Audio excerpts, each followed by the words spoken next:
I got the invitation to come to Sydney for OzHarvest in January when they came over for the United Nations big meeting for global awareness in Lima. And Ronnie said to me, why don't you come to Australia to help us to promote OzHarvest?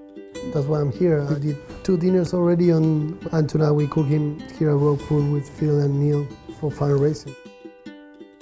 And when Ronnie came to Lima to talk about this non-food waste, to nourish somebody else, I feel really jealous, a little bit silly, because I said, how come somebody coming from such a strong country like Australia come with the perfect model that we should be doing here, you know, because we got everything. We got the produce, we got the hungry people, you know, and we haven't actually started. So that was really good model that she brought to us, and ring the bell as well, you know, so we have to start doing something like that, you know.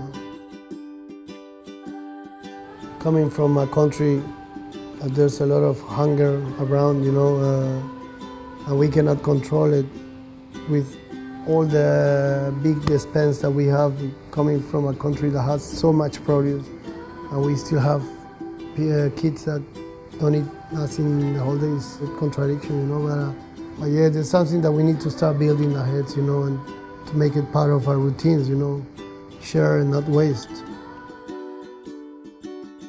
Food is really important, you know, it's the way you get all your energy from. So they wouldn't be doing this, probably somebody who wouldn't have nothing to eat in one day, you know, which is already important. I was on one of the vans of OzHarvest last week. They picked me up at 10 in the morning and we finished about 1. In those 3 hours, we fill up the van and we gave it everything in 3 hours to somebody who needed it. So the process was so effective and accurate, you know,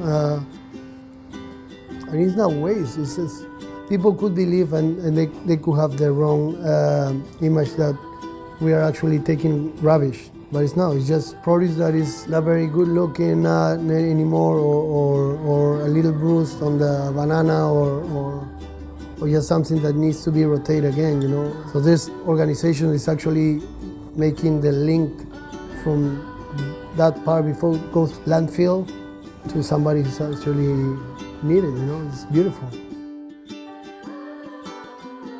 When I started gastronomy, on the line that I went through, it was all about beautiful pieces on the plate. So to get a beautiful piece, probably you need to waste 70% of the produce, you know, to get to say something, a beautiful square of a tomato cheek, you know, and you probably won't care about the waste, you know.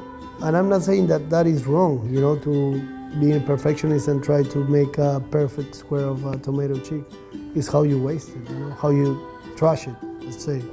Either you put it in the bin with everything else, or either you compost it, or either you actually give it to somebody who can actually use it for something else, you know. So fine dining could be as well part of this, because, okay, you need the yellow part of the freezer lettuce, okay, what are you going to do with all the rest, you know?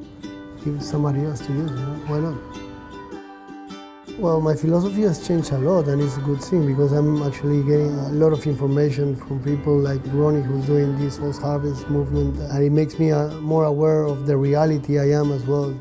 All these tools and information actually makes you see things different where you come from, and it's a responsibility now, you know, to see things like that.